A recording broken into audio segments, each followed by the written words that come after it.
Good afternoon, everyone, and thank you so much for joining us today.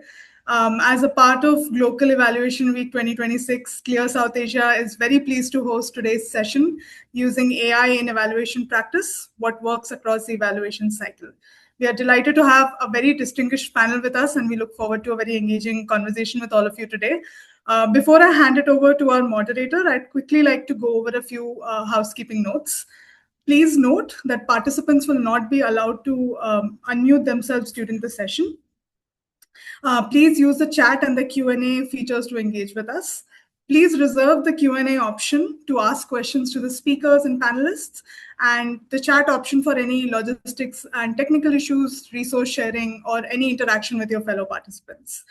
When submitting a question through the Q&A, please indicate whether it is for a specific speaker or for the panel at large. Questions intended for speakers that are posted on the chat might get missed, so we highly encourage you to use the Q&A option. To help us accommodate as many questions as possible, we request you to be focused and brief in your questions. And finally, please note that this session is being recorded for the documentation processes. And with that, I hand over to our moderator for the day, Megha. Over to you. Thank you so much, Neeti. Am I audible? Okay, great. Good afternoon, everyone. Thank you so much for joining us today in Clear South Asia's webinar on using AI in evaluation practice, what works across the evaluation lifecycle. My name is Megha Pradhan, and I'm the director of the Clear South Asia Center, and I will be moderating this session. People are still trickling in, and I know today is also a very full day. We have a lot of local events happening today, and I'm really glad that you could join us. So I'll take a moment to introduce Clear South Asia before we get into today's discussion. Neeta, can you move the slide? Yeah, thank you so much. Clear South Asia supports governments and partner organizations in strengthening their monitoring and evaluation systems and capacities, and works towards fostering a culture of evidence-based policy making in the region. We are a core implementing member of the Global Evaluation Initiative, which is a global coalition that supports countries in building robust country-owned M&E systems. And we are hosted by JPAL South Asia in India. We have three main streams of work. We do landscaping and diagnostics with government partners, which involves identifying opportunities and gaps in MEL systems. We provide MEL capacity building and strategic advisory to government partners. And third, we document and disseminate knowledge on M&E practices and frameworks. And it is in this knowledge curation role that we are proud to have been the South Asia regional focal point for gLOCAL Evaluation Week since 2019. So I'll take a few seconds to introduce gLOCAL Evaluation Week to those of you who are new to this. As you may already know, gLOCAL Evaluation Week is a unique knowledge-sharing event which attempts to connect the global community of people across sectors and regions. This year's gLOCAL theme is Evaluation, Evidence, and Trust in the Age of AI. And over the course of this week, starting 1st of June, we have had 300 plus webinars and in-person events happening across the world. In South Asia alone, we've had an exciting and diverse lineup of more than 50 events organized by governments, international organizations, NGOs, consulting firms, WOPAs, and researchers. And I really hope that you've had the chance to attend some of these events. Moving on to today's discussion. We are going to be talking about this theme of using AI in evaluation practice. And I want to start by acknowledging that AI is already in the room. It's a core part of the evaluator's toolkit, being used in diverse ways across the evaluation lifecycle. It's very much there in the design phase, helping teams synthesize evidence and sharpen theories of change. It's in data collection, whether we think of survey translation, enumerator support, satellite imagery. It's in analysis, coding qualitative data, flagging anomalies, processing scale that humans simply couldn't have imagined before. It's in synthesis, drawing learnings across studies and portfolios. And then finally, in use, how can we, for instance, summarize findings for decision makers who will never read a 100-page report? So in today's discussion, we are going to try and move across this arc of the evaluation lifecycle, and we'll deep dive into specific and practical examples of how it is complementing and enhancing conventional evaluation methods. But I do want to acknowledge that this is not going to be just a showcase of, what different organizations are doing. I want to, acknowledge the fact that all of the conversation around AI overall and AI in monitoring and evaluation is still very new and evolving. We are still trying to keep pace with the speed of AI development in general. And all of us are really in this exploratory phase journey, and there's a fair amount of trial and error that's involved. So I do want to bring the spirit to today's discussion, and I would, encourage our panelists to not just talk about all of the things that are going well, but really explore some of the practical tensions that they're facing both as individual evaluators, researchers, as well as in their organizations, and what are some of the practical trade-offs that they're navigating right now as part of their work. So that's really the spirit that we want to bring in the next 1 hour. We'll try to be concrete, specific, and also genuinely curious about what's working, what's not. So before we jump into the discussion, I thought it'd be useful to provide some kind of a framework to anchor this discussion. And I wanted to briefly present the 3-lens framework that was recently developed by the Global Evaluation Initiative to help M&E professionals and institutions better navigate AI. It's organized around 3 core questions to ask about use of AI in evaluations. Of course, most real decisions will draw on all 3. The first is the evidence question, which asks whether AI-enabled approaches can generate evidence that is more valid, timely, or granular than conventional methods, and whether they make it possible to address questions that would otherwise be infeasible.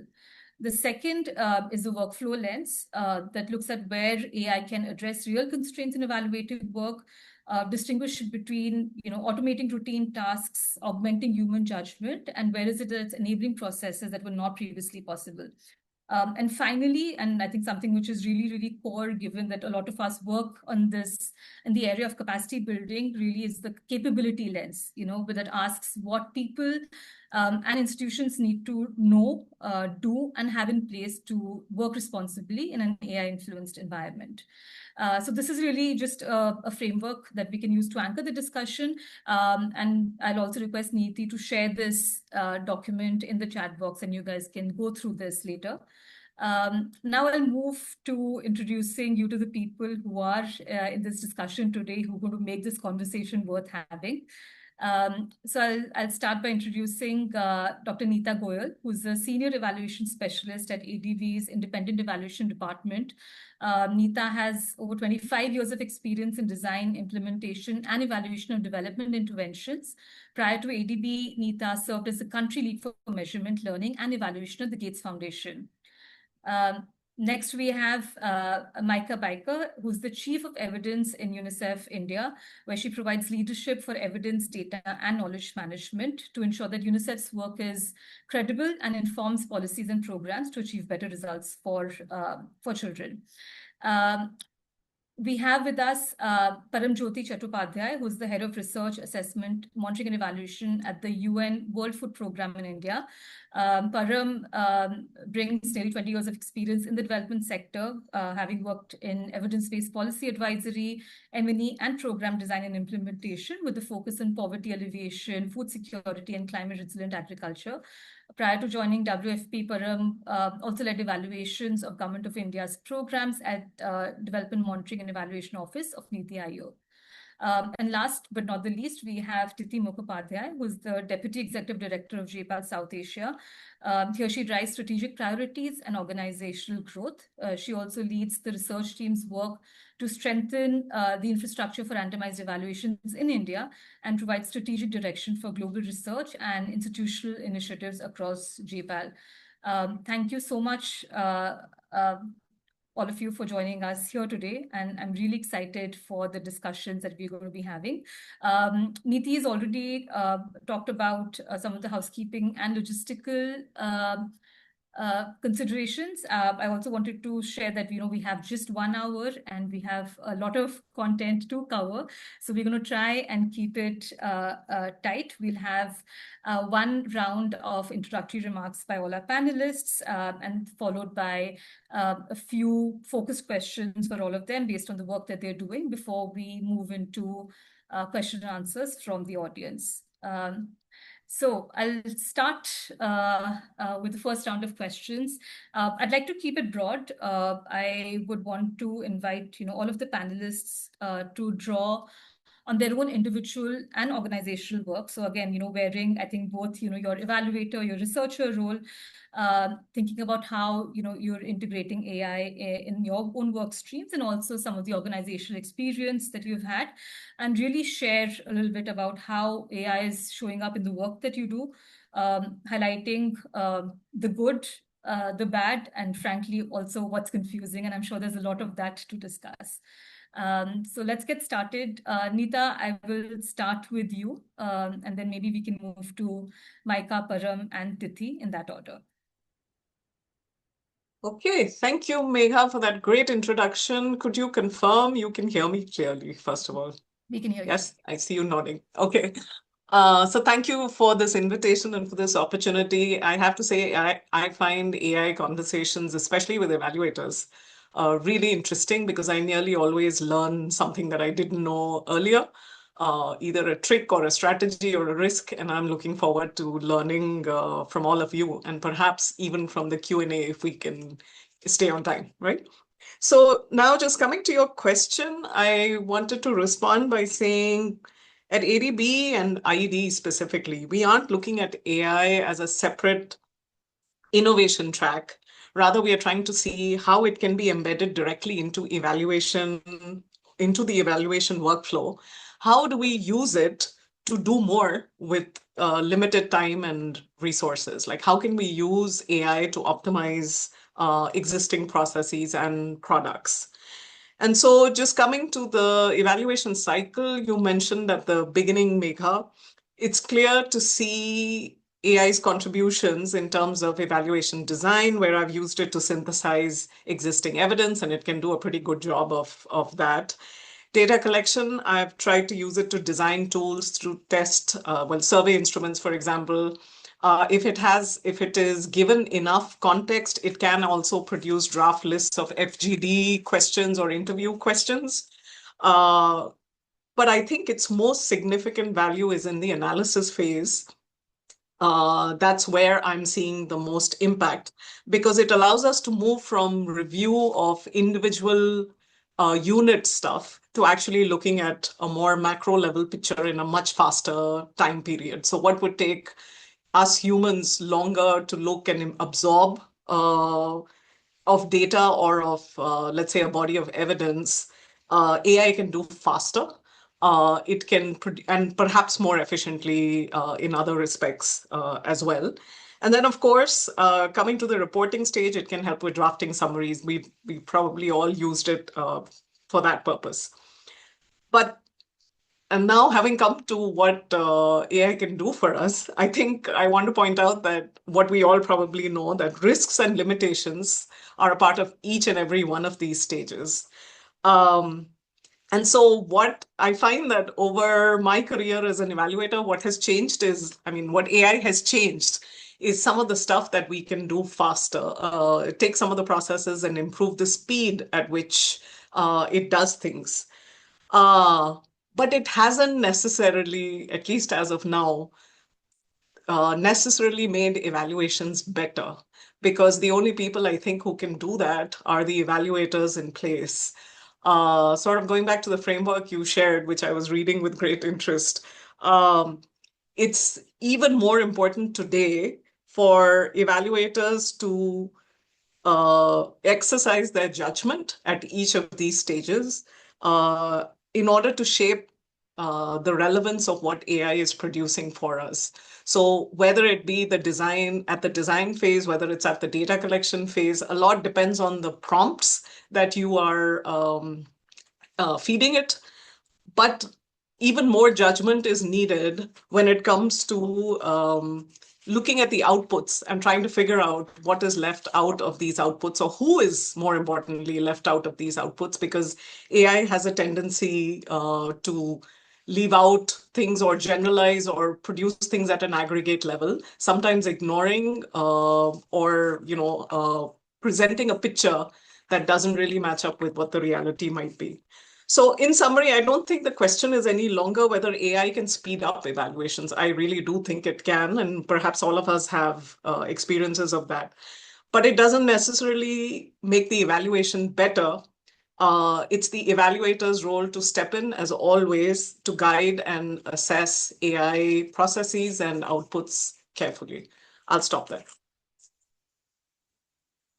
Thank you so much, Neeta, for setting the stage. And I think during the course of this discussion, I'll also invite if other panelists want to weigh in on specific points that other folks are making so that we can make it more conversational. But please, I would definitely encourage that. So really important points, Neeta, I think especially this bit on faster, but not necessarily better. Maaike, your thoughts?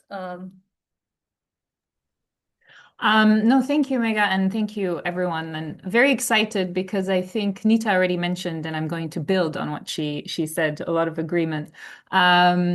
Is that actually my love-hate relationship with AI is like on an hourly basis at this rate. So there are hours where I'm like, wow, this is wonderful. And then there are hours where I'm like, this is a disaster.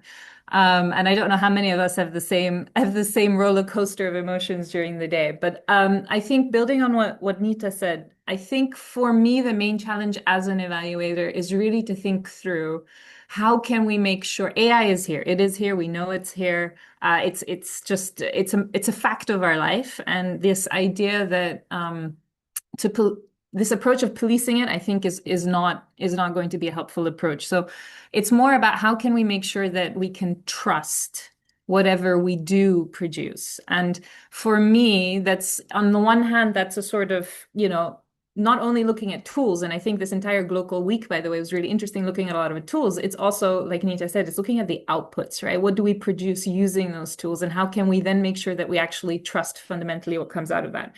And for UNICEF, I would go a step further because for us, ultimately, it's not a technical question. It's actually a question about whether or not what we are doing is safeguarding the rights of children. And that actually becomes a very important dimension in our evaluations anyway, but especially when AI or other types of technology come into it, right? Because we do know that there are risks of AI, for example, not being very representative. There are inherent biases. And there's a whole data protection element of it as well. And so I think for us, it becomes even more important to think through, not only as evaluators, how do we use it responsibly and well to generate really high quality insights, but also how do we actually make sure that in doing so, we are setting the standards and safeguarding children's rights in that process, right? So I think it's two sides of that coin that I struggle with because I think it's almost me as an evaluator in a child rights organization, and I have to make sure that I try to balance both of those. And I do agree with Neeta, and I would go a step further to say that I actually think that the skills of the human evaluator are even more important now. I wouldn't say that it's, we definitely still need the humans in the loop, but I would argue we need even more so evaluators in the loop because I think it's those skills of really thinking through, okay, does this make sense? Triangulation, how has this been put together? How did this tool that was used or the analysis that was conducting using an AI tool, how was that done transparently, systematically? What were the biases inherent? So my argument would be it makes it even more important. And so the question is, how will the sector as a whole think through that as we also set up ourselves as evaluators and the skills that we need for the future? So I'm going to stop there. Yeah. Maaike, I have a follow-up question. Can you give a specific example where, you face these trade-offs? And I know it's happening on an everyday basis, but if you can talk about one particular, example of an evaluation or a research project at UNICEF. Yeah, I think the trade-off, there's this follow-up question I know you'll ask me about commissioning evaluations, which is what we do a lot. But it's very easy and very, sometimes we use already AI tools, like Neeta said, a lot of synthesis. So we have a bunch of evaluations we do and we try to use that for synthesis. The opportunity there is wonderful because the amount of, information that it can pull together is great. The challenge there is really making sure that the insights that we have are still nuanced. And I think this is where actually it's a great tool for a first cut, but then it actually requires a lot of brain power to think through and say, is this actually accurate? Is this actually reflecting the reality that we found through a lot of our evaluations? So one of the main, I think it's working, but we're still trying to steer that process, is really the evidence synthesis part. In terms of embedding it in the evaluation process, I can talk about that in some examples in the next question. Fantastic. Thanks, Maaike.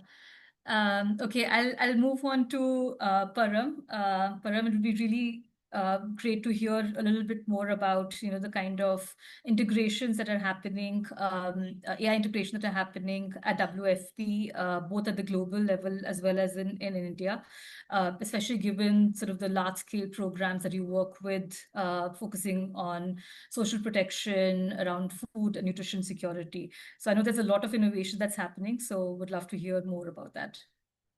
Thank you, Megha. And first of all, I wanted to check, am I audible properly? We can hear you, Param. Thanks. Okay. Thanks a lot. And first of all, I would like to thank Clear Jaipal South Asia for inviting me for this panel. And as Neeta mentioned, that it's always exciting to be part of this conversation around AI, particularly around evaluation, and one always learns something at the end of this conversation, this kind of conversation. So now, having said that, so in terms of, I'll start with a little introduction of what kind of work we do.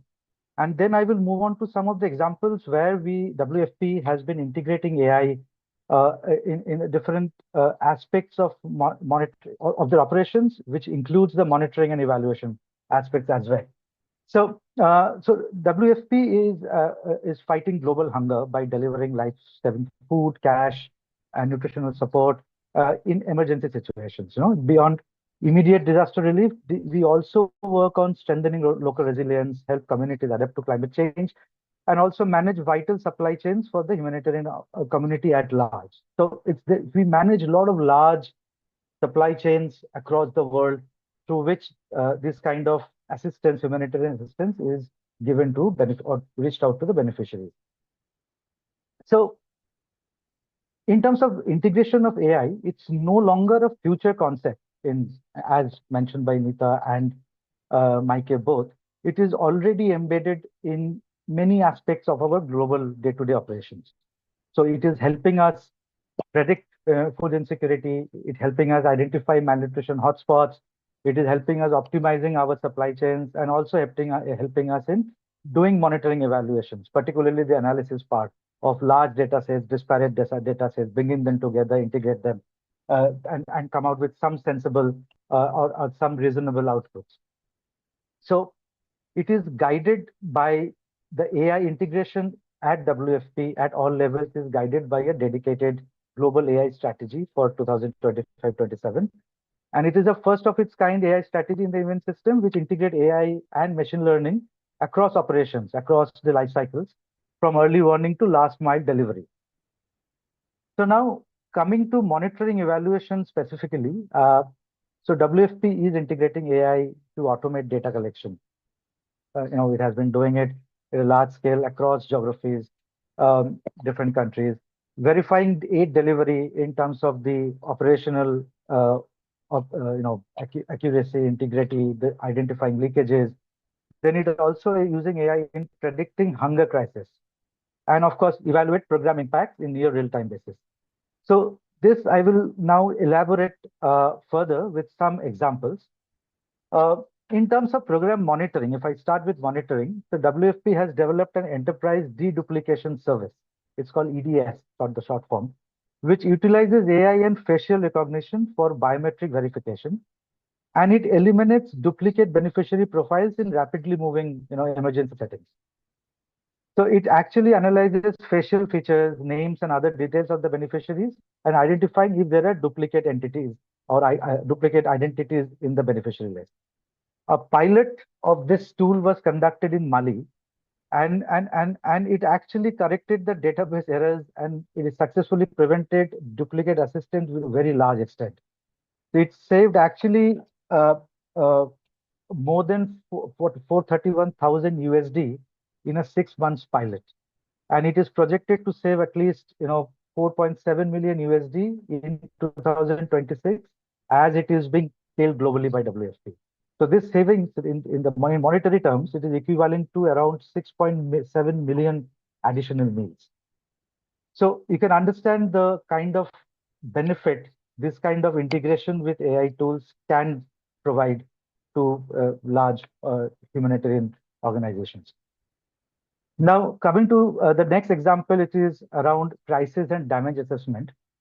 WFP, in partnership with Google Research, has developed SKY, SKAI. It's a machine learning project which actually uses computer vision to evaluate building damage immediately following a natural disaster or a conflict, where there has been infrastructure damages. So what this tool does is basically it compares satellite images pre and post that disaster. It can be immediately after the disaster, so that the model can actually assess the damage very quickly and accurately, quite accurately. The accuracy level is very high. So it gives the M&E team actually rapid and actionable data, which they can use to identify the regions and the neighborhood which have been affected the most by this crisis, and they can then accordingly plan the assistance. So it can be done at a very quick, with a very quick response time.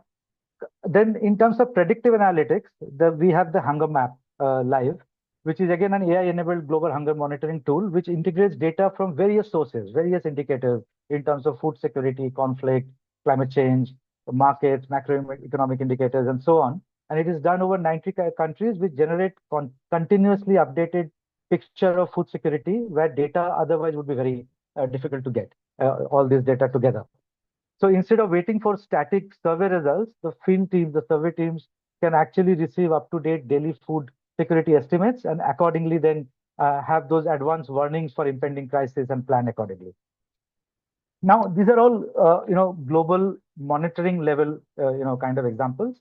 In terms of evaluations, one examples which Maaike also was talking about, it's about using AI in actually analyzing the data which has been collected, particularly the qualitative data. So the WFP evaluators are increasingly using natural language processing tools, which can read and analyze actually surveys and community feedback from forms like manual forms, feedback forms. So the AI transcribes these open-ended responses from this crisis affected communities and performs kind of sentiment analysis to understand how things are going, the aids which are being provided. Are there complaints? Are there gaps? Which can be kind of estimated from the sentiment analysis, and then accordingly the responses are planned. Now, I will end with one example from India, where we are actually using AI-based tools in converting conventional warehouses, grain warehouses, into smart warehouses, where we are working with Department of Food and Public Distribution, Government of India, and we have been deploying these smart warehouses across different climatic zones. So far, we have deployed them in 12 climatic zones across the country, where we are using AI-based sensors and IoT-based sensors to actually monitor various aspects of the warehouse in terms of temperature, relative humidity, gas compositions. In fact, we are now upgrading them to identify pest infestations, including rodents and other kinds of pests, so that the losses are reduced, the grain losses, and also the efficiency of the warehouses are increased. So these are the kinds of work we are doing. So all these tools which we're talking about operate under this global artificial intelligence strategy of WFP to ensure that this automation respects data privacy and also keeps the human judgment, which again, Neeta and Maaike both talked about. Human judgment at the core of all these 8 decisions. So with that, I'll stop here. Thank you so much, Param, for those examples. And as you were telling me about all these different examples, I remember in a discussion that I was part of recently, there was also this recognition that, with the kind of innovations that are possible, there's also, you talked about monitoring and evaluation separately, but there's also an increasing blurring of, what is real-time evaluation, what is monitoring. And that's something that I think we have to contend with, especially when we're looking at sort of the users of this evidence, right? Especially given that a lot of our work is with governments. How are they looking at these two differently, and how are they using it differently for decision making? So that was just one quick reflection. Tithee, I think you come from a slightly different, I think, vantage point. Given all of your work with researchers, I think both at the JPAL network, but I also know that you're a keen follower of all innovations happening in development economics literature, and so I would love for you to come in and sort of talk about given what you've seen, I think not just now, like in the last 2-3 years, but even before, where a lot of economists have been working on machine learning, and integrating that into development economics research. How do you see integration of AI at this stage in sort of the the entire production function of research? Thanks for that question. I'm audible. Okay, all right, great. Thanks for that question, Megha, and for outing me out as the resident nerd on this panel, probably. But I think it was wonderful to hear, like, Neeta, Maaike, Paramjyoti, talk about what their own experiences have been, but also sort of the tensions and I think the bottom lines of what we should be doing and where it should all go is sort of very similar to where, even though coming from a slightly different vantage point where I'm coming from, I just think for me, what I've been observing, at least, one, there is this entire strand of this machine learning, NLP kind of literature that has been looking at tools, seeing how AI, machine learning, big data, all of that can work with econometrics methods. What kind of analysis and analytics can flow? I think that's one part of the strand. New part of research is where AI starts intersecting with every aspect of the life cycle of this entire production function of research or this evaluation life cycle. Because, what I understand from both Neeta, Maaike, and, even Paramjyoti alluded to this, is that some of the, I would say, phases in the process of coming to a final credible solution or final credible result is sort of shared between both.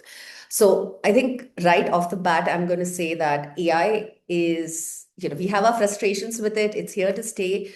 But what it's great at is processing and prediction. What it's probably limited towards is actually what all of us are working on. It's, what are the hardest questions in evaluation is whether you can establish causality. That is something AI can help you get close to that, but you will still need, as Maaike mentioned, I think we should have t-shirts that say evaluators in the loop, but I think humans in the loop, evaluators in the loop, because that's the place where you see the most amount of tension. I think Neeta, Maaike, Param all alluded to the fact that, drafting gets easier, it's faster, it's you get to process a lot of information, whether it's literature and other things, really quickly. Data collection, I think that's where I personally have seen across different kinds of strands of literature, where a lot of innovation is happening, where people are trying to test how unstructured data, different kinds of formats, large scale, small scale, are actually moving towards very, very credible, I would say, not just data collection methods, but also what kind of analysis is going to be applied to be using that kind of data and that kind of processing. Having said that, I think analysis still is the most important place where a lot of expert interest, expert experience, and AI intersection is happening, which gives me a little bit more hope about that particular intersection in the larger evaluation life cycle. When it comes to reporting and use, I think that is where the role of an evaluator or researcher is becoming stronger and stronger, because when you have AI being untested in certain domains and overly tested in certain domains, you will have a slightly, I would say, misrepresented version of what it's good at and what it's not good at. So I think reporting and use is going to require the most amount of human judgment. I would, in fact, say expert judgment. And that's where I think a little bit of the capability capacity point comes in, is who is actually then reviewing the kind of stuff that AI is producing. Who is prompting? How are they prompting? Are we using the correct sources? Because then the responsibility is much higher on the evaluator to be able to make sure that this is going in the right direction, or it's making sure that representation is attributed correctly. So I think I'm going to disagree with Neeta a little bit on the fact of doing more with less.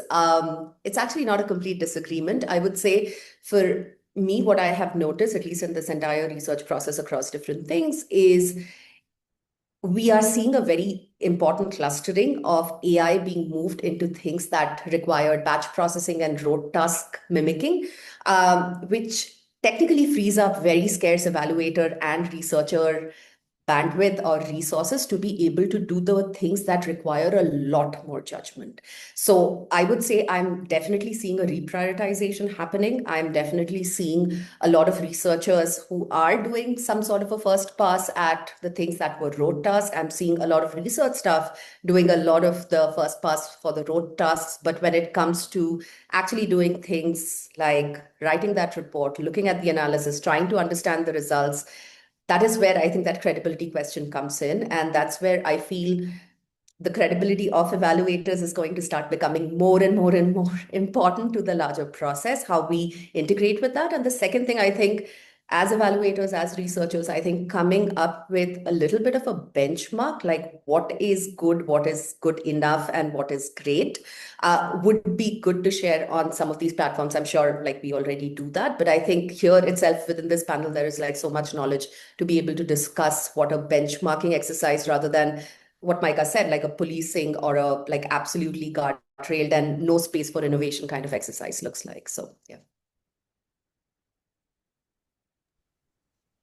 Thank you so much, Tithee, and thank you in particular for, I think, raising disagreements. I think, as I said, that I would love for the panelists to also question each other. I think this is really the intent for, these discussions at GLOCAL Evaluation Week. I think let's try and disagree a little bit more and come up with, I think, better ideas and better learnings. So I'll move to the second round of questions, and I think I'll sort of deep dive a little bit into some of the things that were already said. And Maaike, you started talking about this in the first round of questions, sort of recognizing that a lot of the evaluation work that, UNICEF does is commissioned rather than conducted in-house, So, you are relying on external teams that may be using AI very differently behind the scenes. I heard somebody recently also talk about this whole idea of, and since we're talking about, sort of guidelines and, policing, there's also this thing of shadow AI that, people are using AI and not really sort of talking about how it's being used. So in that context, once it's sort of shaping a lot of the different pieces of the evaluation cycle, how does UNICEF, for instance, how do you think about maintaining confidence in the quality and integrity of the work that you're receiving from other agencies? And what are some of the, for lack of a better word, guardrails that, become more important as it becomes harder to track and standardize some of these things? No, thanks, Megha. And instead of guardrails, I may call them benchmarks, just to take Tithee on to her point as we push to try and put some benchmarks. Yes, I mean it's a challenge we face every day, and there's a few things that we are thinking about. And again, I think the operationalization of this is still us trying to run after the fact that we do know that there are so many different tools that are being used to be able to, both plan, but also the data collection, the data analysis, the synthesis. So we're trying to figure out how we keep up with the pace of what we think that's happening. I think as a standard, we assume now whenever we commission evaluations that AI will be used. And we're also no longer saying, oh, don't use AI. We started explicitly putting it into our terms of reference to say we expect that you probably will be using AI and their efficiency gains, etc. However, and that's a very big clause, of course. UNICEF does have very strong policies, and even the most recent one was released a few days ago, around the use of AI, both AI and children and child rights, which we link, but also now we have a very clear guidance as well on ethics, AI, and the use of AI in our sort of research, studies, and evaluations. So we make sure that we use commissioning documents, which is one key entry point for us and like a mechanism for us to make sure that we're able to steer the process to be able to set those standards. So that's one part. The other part that we're also using is actually strengthening our quality assurance ourselves. And I think that's also, I love the way you said it, Tithee. It's, can we free ourselves up now to spend more time on the thinking part? And I think one of the challenges for an organization like UNICEF and probably others is that we do so much and it's so process oriented that we spend a lot of our time doing the processes and less time on the actual part that matters, which is really to think through, is what is being produced really relevant? Is it useful? Is it high quality? Do we think that it's, credible for us to bring to stakeholders to advocate for solutions?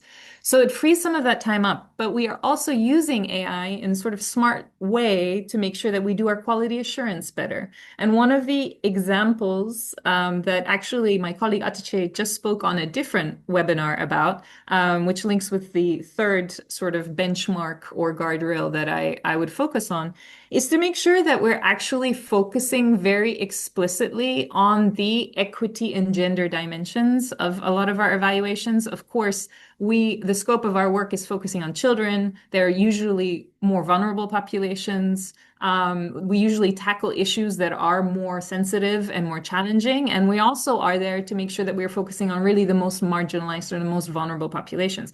So how do we use AI to actually help us as evaluators even check our own biases on that? Because we're all working in a system where we have those biases. And actually, we've been piloting a tool, which we can also share more information about, and Atiche, I know, is here, on an AI-based tool that actually uses a whole corpus of information that we've gathered on India and the sort of equity and inequities and vulnerabilities that we know, and basically reviews the deliverables of evaluations and says, hey, there's not a very strong focus on gender here, or that we know that in this context there are these particular populations that are usually left out. Your evaluation didn't look at them, so you should rethink whether or not this is relevant and this is credible and this is useful. So we see those opportunities that we're trying to test as we're also doing our own quality assurance. And then we recently have an ethics procedure that was launched, a policy that was launched that also very explicitly highlights that the use of AI, not necessarily only in data collection. I think we acknowledge that there's a lot of gains there as well in examples, but essentially, especially in analysis, and Tithee, again, linking to your point, that requires really careful consideration. And so our ethics policy explicitly calls that out and said, for that, if you're going to use AI in that, you actually need to make sure you go through a very rigorous ethics review process, because we need to balance whether or not the benefit of that actually outweighs the potential harm. And I think that's a really important sort of decision that we're taking. And we as evaluators in the system will have to figure out how do we operationalize that ultimately. But I think that's important. And then the last thing, I think that the evaluator in the loop is the other point that I would say, that a lot of it's also now us trying to focus on how can we also strengthen ourselves as the evaluators. I spend a lot of time with the team also saying, hey, we need to figure out how to use these tools because they are being used by others. So if I'm the one responsible for quality assuring a deliverable, I need to make sure what others are probably using. And I need to know what the limitations are firsthand, because I can assume a lot of things, but if it's not traceable and if it's in a black box, then I have a challenge to actually quality assure whether or not we are confident. So maybe I'll stop there and give him the time. Thanks, Maaike. And I will actually follow on that thread of ethics and also sort of thinking about how AI use is being embedded within teams. And I'll pose this question, Neeta, to you, given the work that ADB's evaluation division does on fairly large, complex portfolio evaluations. You're looking at very large teams working across different regions and sectors. What has that really sort of meant for you at ADB in terms of responsibly embedding AI? At scale, and what has that meant in terms of sort of change in the everyday evaluation practice? Thank you, Megha. You wanted us to disagree with each other, so I just want to start by saying I disagree with everyone on everything that has been said for the last 45 minutes. So I hope that makes you happy. No, not really. I can't actually claim that. But what Tithee shared actually, and when Maaike and Param was speaking as well, I was thinking more importantly about what we evaluators keep talking about, which is context, and don't always apply it to ourselves sometimes, I guess, right? So each of us is using AI in very different contexts, and I think that is a very important part of what we are talking about. I have, prior to this, worked in an organization that was very, very IT and AI friendly, and private. And in my current role, I've realized the constraints that publicly financed institutions have as compared to privately financed institutions. So given ADB's spread across the countries that you have mentioned, and given that there's one evaluation department trying to do evaluations in very different, varying contexts, I think is the backdrop to what I said about doing more with less.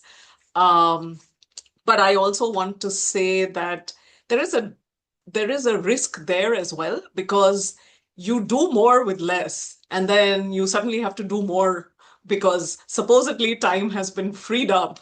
And now you suppose, if I could take a day to do a literature review earlier, now if AI is doing it for me in an hour, then the expectation is, but then I should be able to do more.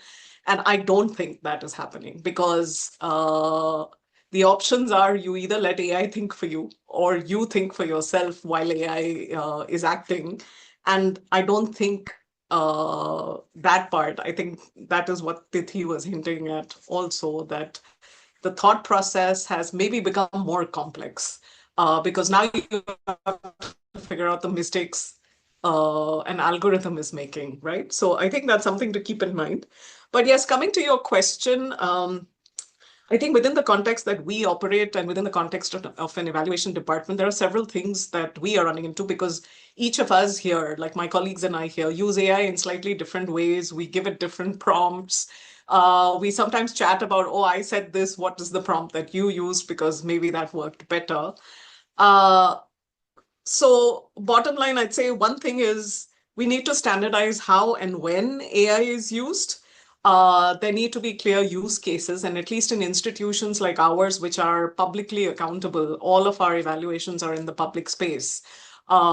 We need some understanding of AI was used, and some transparency in terms of replication of that analysis, right? So if I used AI even to produce a summary of, let's say, interview transcripts, will that hold up if some other colleague was to take those same transcripts and run it? Are we going to get the same results? Actually, the reality is when I myself run, like Copilot and ChatGPT don't necessarily save the summaries. There have been times when the computer crashes or something, and I go back to rerun that same analysis and give more or less the same prompt I gave earlier, and you get a completely different set of results. And that for me has highlighted that we really need to be clear about how reproducible is the analysis that we are doing, which means there needs to be a prompt bank, or there at least needs to be some way that you are saving what you've done and being transparent about it when you write your report. There are also different skill levels within a team or within our department, for example. Some of us are more gung-ho about AI. The rest are I appreciate the skepticism around it, because given data portfolios that we have, or financing portfolios, these are loans, these are governments that ADB is supporting. To what extent do we want to expose all of that to AI, and where is all this ending up, right? Because there's a lot of private and confidential information, which is different from my previous institution where we could be a little more open on that front because our evaluations were private. And so these are concerns like what is the skill set level? If we allow an intern to play with that data or some of our junior, colleagues, what are the risks we are exposing governments in other countries to, because that data belongs to them as much as us, right? So I think figuring out what are the hows and whens of AI and developing use cases and doing them systematically, I think is an important part. Building internal capacity so that we can narrow the skills gap between someone like myself, certainly not the expert, but I think I'm more of an explorer, and I go through what Maaike described as the love-hate experience, but never enough to turn me off AI, right? So I think it's an enduring love story through the ups and downs. But that doesn't mean it's something I would trust wholeheartedly in terms of what is being produced. It's in fact the adventure and the explorer in me is like, okay, why did it do that this time?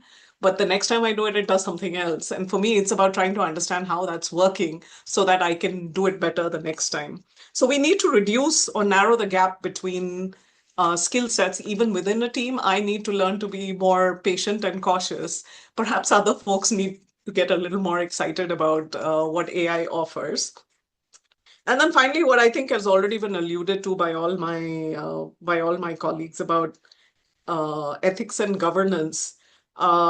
We need transparency, as I was mentioning earlier, not just in the findings and how we arrived at them, but how AI shaped those findings and to what extent. Where did human judgment come in? Where did we rely completely on AI?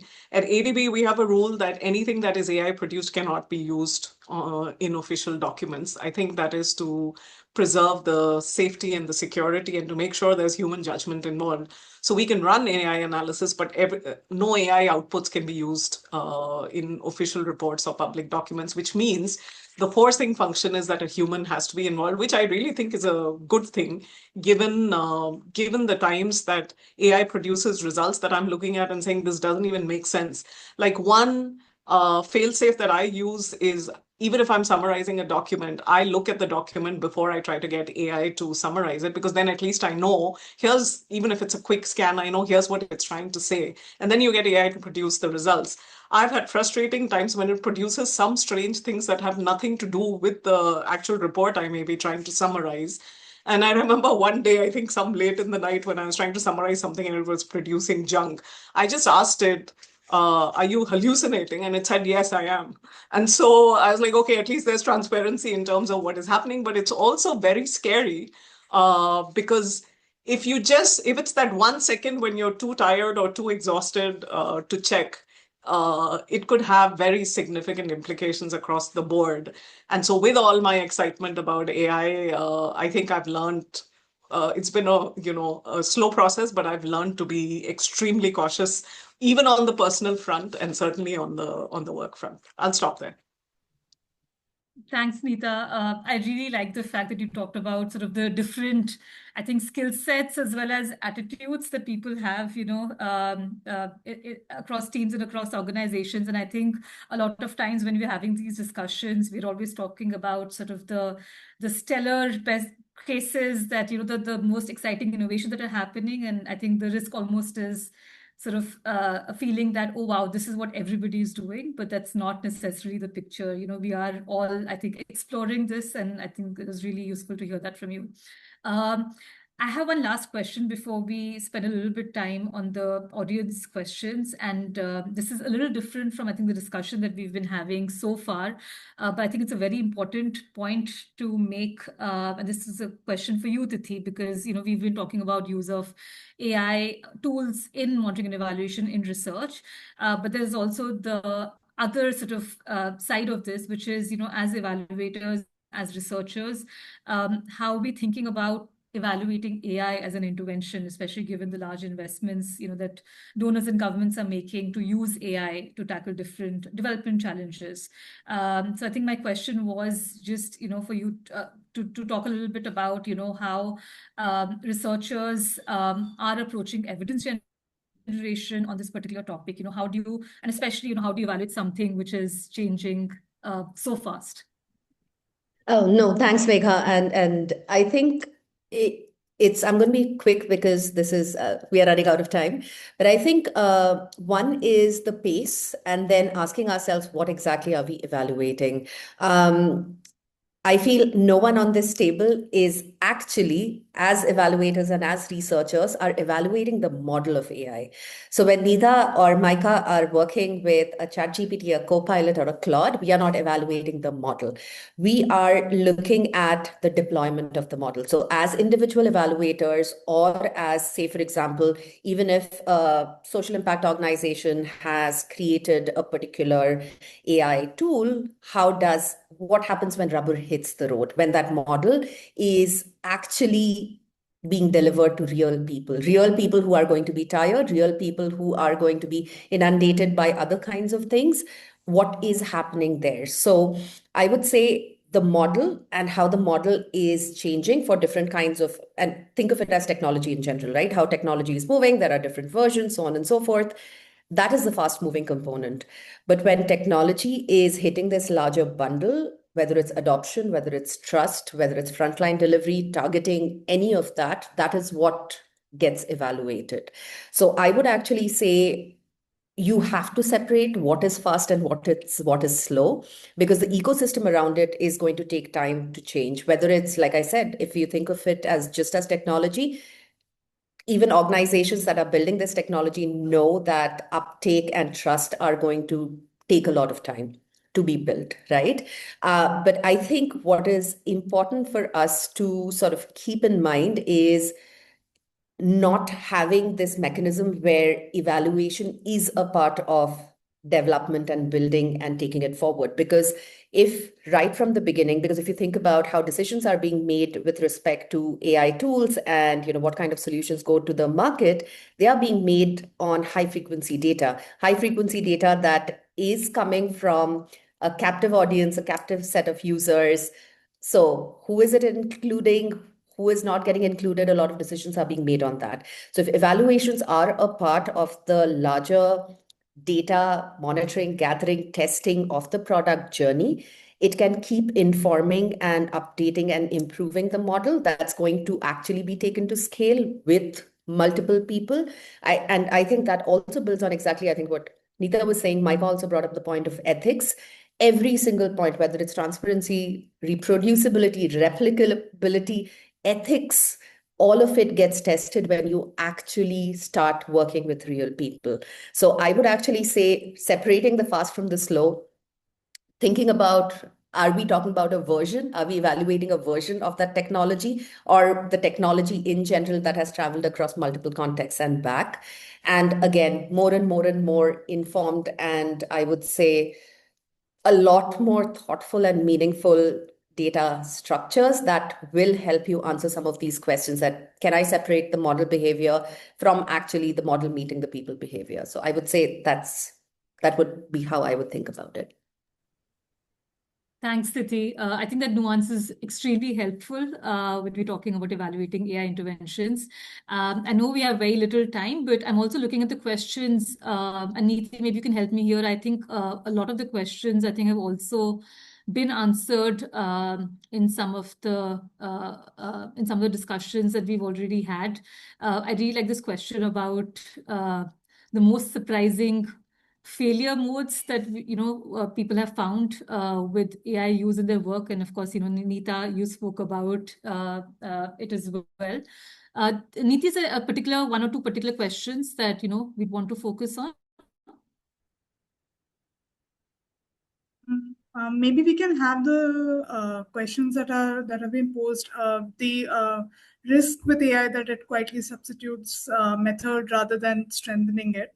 How do you tell the difference in practice, especially for facial recognition AI features that is used to avoid duplication, where the output looks convincing either way? I think this question has been posed for Param.